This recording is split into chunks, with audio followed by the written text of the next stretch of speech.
te invitamos a compartir el estudio de la palabra de hoy, dado por el hermano Marcos Cabrera. En el nombre de nuestro Señor Jesucristo continuamos con nuestro estudio en la carta del apóstol Pablo a los romanos. Estamos viendo en el capítulo 5 de Romanos la posición justa como continuación del desarrollo del Evangelio, que es el tema que estamos desarrollando desde el capítulo 3, versículo 21.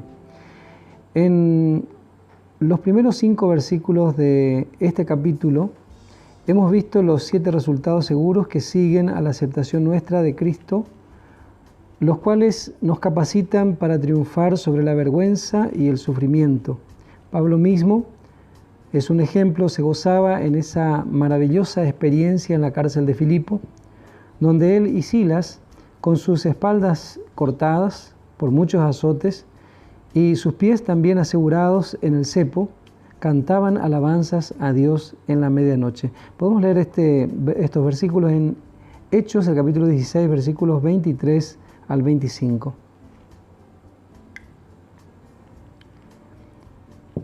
Después de haberles azotado mucho, los echaron en la cárcel, mandando al carcelero que los guardase con seguridad, el cual, recibido este mandato, los metió en el calabozo de más adentro y les aseguró los pies en el cepo.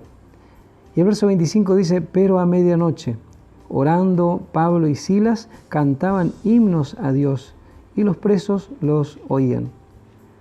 Realmente esta es una maravillosa experiencia que también espera a los hijos de Dios por simplemente haber aceptado esta gran salvación que es en Cristo Jesús. Desde el verso 16 en adelante vemos desarrollado el tema de la reconciliación. Dice el verso 6, porque Cristo, cuando aún éramos débiles, a su tiempo murió por los impíos. Después de mostrarnos las bendiciones que acompañan a los que están en Cristo, somos traídos de nuevo a obtener una vista completa de nuestra condición injustificada en Adán, porque dice cuando aún éramos débiles. No teníamos ninguna posición delante de Dios y no podíamos obtenerla, porque dice cuando aún éramos débiles. A su tiempo murió por los impíos. El apóstol declara que éramos impíos, totalmente desemejantes a Dios. Sin embargo, por esos impíos, en su debido tiempo, Cristo, el último Adán, murió.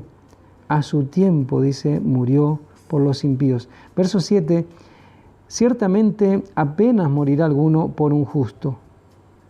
Además, no hubiera sido necesaria la muerte de Cristo si Adán hubiese obedecido a Dios, dejándonos de esa manera como herencia una justicia humana, pero lo cierto es que nosotros éramos injustos. El verso 7 dice, con todo pudiera ser que alguno osara morir por el bueno. Algunos afirman que hay por lo menos una chispa de bondad en el ser humano. Si eso es verdad, habría alguna causa por la cual el amor de Dios fuese manifestado, pero por lo contrario, la palabra declara que no hay ninguno bueno. Ningún mérito había en nosotros para atraer a Dios. El amor de Dios hacia el hombre procedió enteramente de sí mismo. Por eso está escrito, mas Dios muestra su amor para con nosotros. Realmente es Dios muestra su amor en nosotros, en que siendo aún pecadores, Cristo murió por nosotros. Este es el verso 8. Este versículo toca lo más profundo de nuestro corazón cuando meditamos sobre su hermosura y cuando entendemos más del mensaje declarado aquí. La palabra griega utilizada para muestra, cuando dice Dios muestra su amor, tiene un significado profundo, por lo cual se traduce, a veces encarece su amor, también se traduce adapta su amor, introduce su amor, exhibe su amor, prueba su amor, y tiene el significado también de hacer resaltar su amor o recomendar su amor con otras palabras que definen también esta palabra que en castellano simplemente se pone como muestra su amor. Con toda seguridad, Podemos decir que Dios encareció su amor o valoró más o puso un valor más alto a su amor hacia nosotros en el Calvario.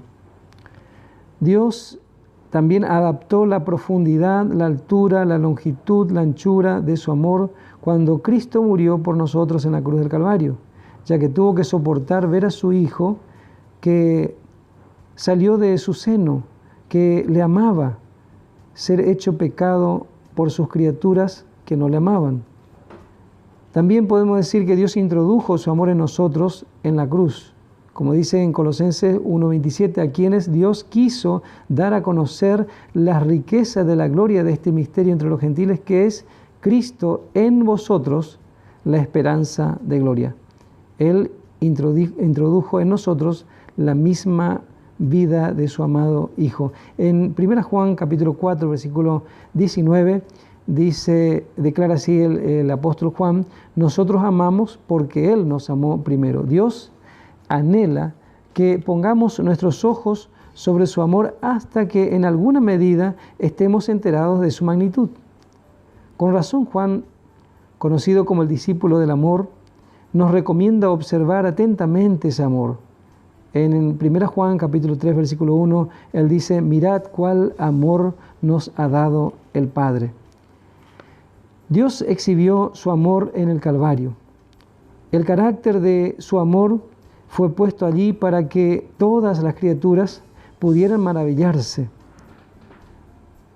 El amor de Dios fue mostrado a nosotros para que nosotros pudiéramos enfocar nuestra atención sobre Él y también que podamos aprender de la magnitud de su amor.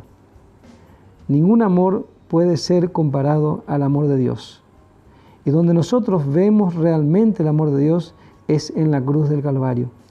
Por eso Pablo nunca se apartaba de predicar a Cristo, dice, y este crucificado. Admiramos el amor de una madre, pero el amor de Dios es mucho más grande. El amor de Dios excede al amor de una madre.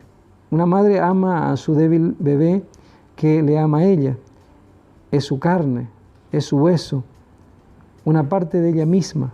Pero Dios amó a la criatura pecaminosa y rebelde que clamaba por la muerte de su amado Hijo. No podemos entender, solamente somos llamados a disfrutar de este amor. Dios amó a su enemigo y exhibió ese amor hasta lo sumo en el Calvario.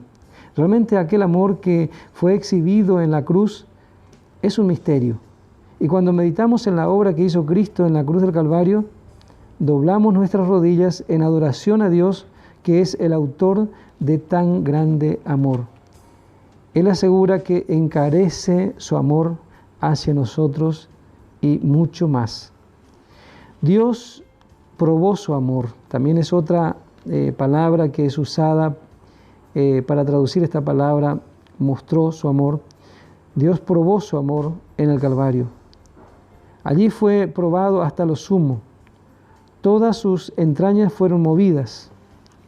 Ya desde el pasado la creación probó el poder de Dios, pero su amor fue probado por la redención. En Hebreos, el capítulo 11, el versículo 3, dice: por la fe entendemos haber sido constituido el universo por la palabra de Dios, de modo que lo que se ve fue hecho de lo que no se veía. Como podemos ver, la creación no le costó nada a Dios. Él habló, dio la palabra y los mundos llegaron a ser. Pero la redención le costó todo. Dios, hasta el día de hoy, podemos decir que se conmueve cuando recuerda el Calvario.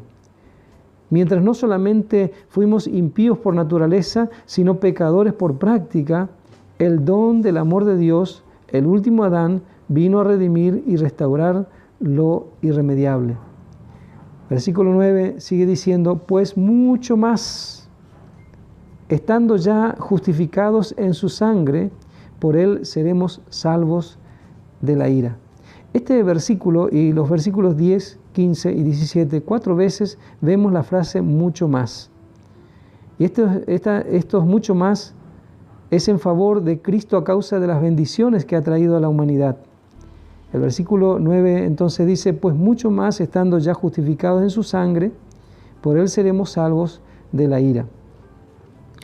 Pablo presenta aquí un argumento lógico. Él dice, si somos totalmente justificados por la gracia de Dios, teniendo como base la sangre de Jesús, con certeza seremos salvos de la ira. Esto concuerda con la promesa de Jesús en Juan, el capítulo 5, el versículo 24, cuando dijo, no vendrá condenación, mas ha pasado de muerte a vida. El apóstol continúa con su argumento en el verso 10, diciendo, porque si siendo enemigos fuimos reconciliados con Dios por la muerte de su Hijo, mucho más, otra vez, estando reconciliados, seremos salvos por su vida.